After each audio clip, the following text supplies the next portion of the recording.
পেঁপে তরকারি বানাচ্ছি ছোলা দিয়ে। পেঁপে, আলু, ছোলা আর মশলার মধ্যে নিয়েছি জিরে গুঁড়ো 1 চামচ, জিরে গুঁড়ো 1 চামচ, ধনে গুঁড়ো, হলুদ গুঁড়ো আর এখানে কটা কাঁচা লঙ্কা। আর আছে ফোড়নের জন্য শুকনো লঙ্কা চিড়ে নিয়েছি, 2টো তেজপাতা আর একটুখানি গোটা জিরে। আর লাগবে সর্ষের তেল, ঘি আর আমি সুগারের জন্য একটু সুগার ফ্রি দিয়ে একটু অল্প পেঁপের তরকারি একটু মিষ্টি হলে ভালো লাগে, স্বাদ মতো একটু মিষ্টি দিই।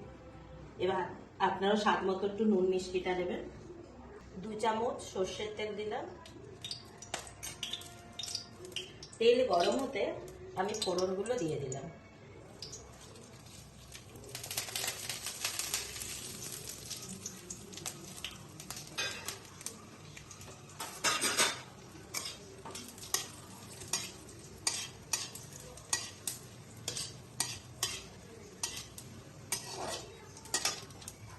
ফোড়ন থেকে যতক্ষণ না গন্ধ বেরোয় একটু নাড়তে হবে।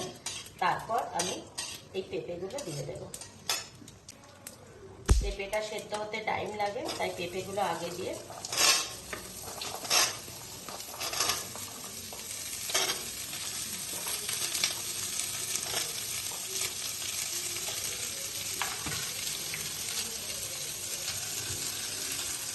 অল্প পরিমাণে স্বাদ মতো নুন দিলাম, 1/2 চামচ হলুদ গুঁড়ো দিলাম।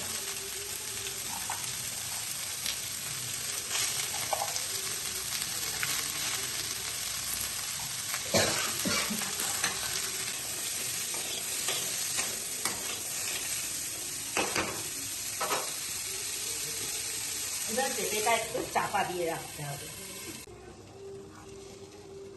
চাপা খুলে আমি দুবার নাড়িয়ে নিয়েছিলাম পেঁপেটা। এবার পেঁপের মধ্যে আলু দিয়ে দিতে হবে।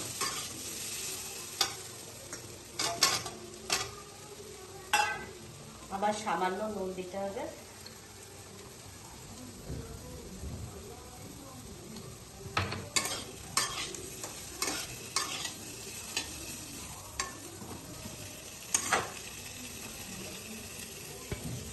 আবার চাপাটা দিয়ে দিলাম সেদ্ধ হওয়ার জন্য। 2 মিনিটের জন্য চাপ। পেঁপে আলুটা আমার নাড়া হয়ে গেছে। এবার আমি ওতে ভিজিয়ে রাখা ছোলাগুলো ওতে দিয়ে দিলাম।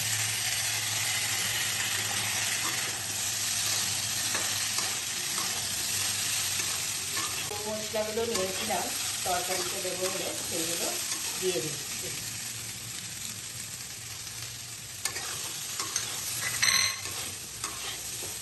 আর গুঁড়ো মশলাগুলোর ওপর 1 কলা তেল দিয়ে দিলাম।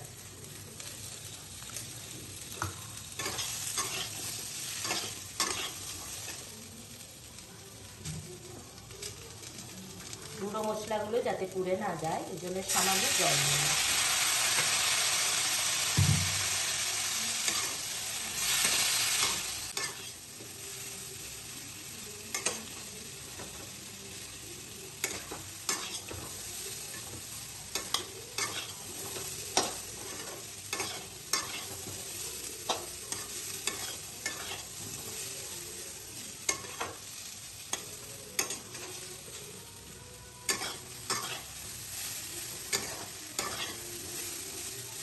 তরকারিতে 1 গ্লাস জল দিলাম।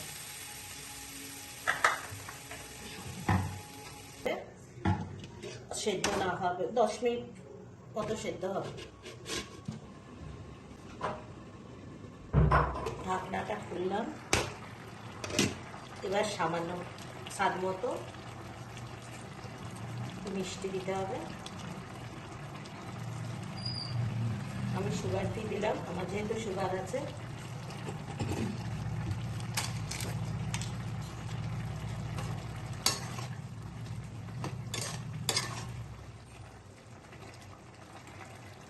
চাপাটা খুললাম। আমার তরকারি হয়ে গেছে। এবার এর মধ্যে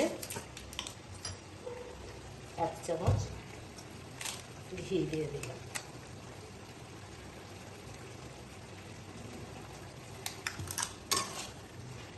বন্ধুরা, আমার তরকারি কমপ্লিট রান্না।